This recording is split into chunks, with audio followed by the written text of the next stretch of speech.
ആ എടി വാടി കയറി എന്നെ ഉണ്ട്. എടി എടി മരിയ, ഇത് എന്നെ കോല പാടിയത്. ഓ എന്നാത്തിനാ വീട്ടിൽ നിൽക്കുമ്പോൾ ഈ ഒരുങ്ങിക്കെട്ടി നിൽക്കുന്ന എന്നാത്തിനാ? നീ വാ, നീ കയറിയിരിക്കും വാ. എന്നെ ഉണ്ട് പിന്നെ വിശേഷം.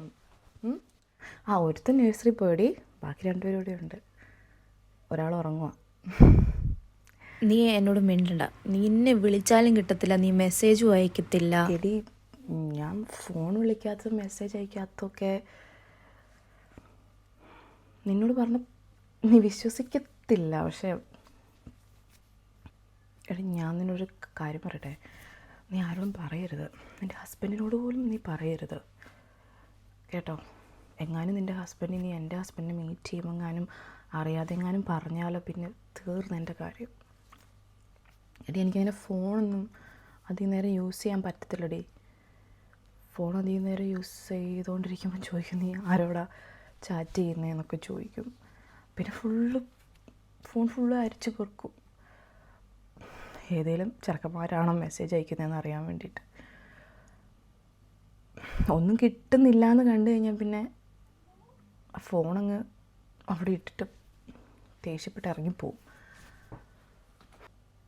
നിനക്കറിയാമോ, കഴിഞ്ഞ ദിവസം എൻ്റെ ഒരു കസിൻ വീട്ടിൽ വന്നിട്ടുണ്ടായിരുന്നു. കുറേ നാളുകൂടിയാണ് ഞാൻ അവനെ കാണുന്നത്. ഞങ്ങൾ ചെറുപ്പത്തിൽ ഒരുമിച്ചൊക്കെ ആയിരുന്നു. കാരണം നിനക്കറിയാമല്ലോ, എൻ്റെ അമ്മയ്ക്ക് അസുഖമൊക്കെ ആയിരുന്നുകൊണ്ട് അവരെപ്പോഴും ഹോസ്പിറ്റലായിരുന്നില്ലേ.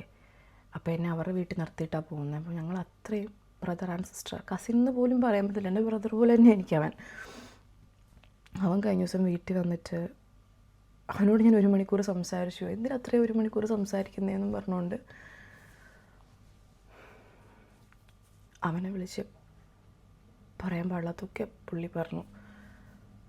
പിന്നെ അവൻ എന്നെ വിളിച്ചിട്ട് പറഞ്ഞു, ഞാനായിട്ട് നിങ്ങളുടെ കുടുംബത്തിലൊരു പ്രശ്നം ഉണ്ടാക്കുന്നില്ല എന്ന് പറഞ്ഞാൽ അവൻ എന്നെ ബ്ലോക്ക് ചെയ്തു. പിന്നെ അവൻ ഇങ്ങോട്ടേക്ക് വന്നിട്ടില്ല.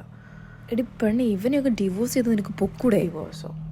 ഇനി 3 പിള്ളേരെ കൊണ്ട് എങ്ങോട്ട് പോകാനാടി? എനിക്കാരുമില്ല. അമ്മ മരിച്ചു, അപ്പം മരിച്ചു. ഒരു ആങ്ങളാന്ന് പറയാനാണേലും അവൻ എവിടെയാണെന്ന് പോലും എനിക്കറിയില്ല. എടി പുള്ളി പിള്ളേർക്കുള്ളതെല്ലാം എനിക്ക് തരുന്നുണ്ടടി. പിള്ളേർക്ക് ഡ്രസ്സ് മേടിച്ച് കൊടുക്കുന്നുണ്ട്, ഫുഡ് മേടിച്ച് കൊടുക്കുന്നുണ്ട്. ഫുഡിനൊന്നും ഒരു കുറവുമില്ല.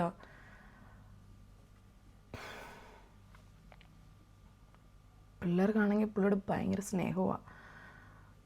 പിന്നെ ഞാനിപ്പോൾ ഡിവോഴ്സ് ചെയ്ത് പോയാൽ കുറേ നാൾ കഴിയുമ്പോൾ അവരെന്നോട് ചോദിക്കില്ലേ, അമ്മ എന്തുകൊണ്ടാണ് അപ്പനെ ഉപേക്ഷിച്ച് പോയേ, ഇത്രയും നല്ല അപ്പനല്ലായിരുന്നു എന്ന്.